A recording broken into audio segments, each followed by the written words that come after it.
Beatriz Bravo.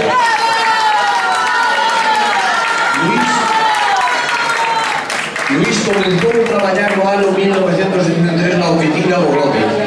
O ano seguinte foi destinado a Sanxenxo a telégrafos. Posteriormente volve ao Grove, onde realiza todo tipo de tareas tanto de ventanilla como de reparto, xubilándose no ano 2015 no Grove como repartidor eunuco.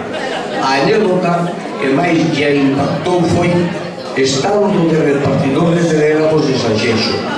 Foi entregar un telegrama á parroquia de Borrón e a preguntar na casa se estaba o destinatario, dixéronlle que sí, pero que estaba de corpo presente.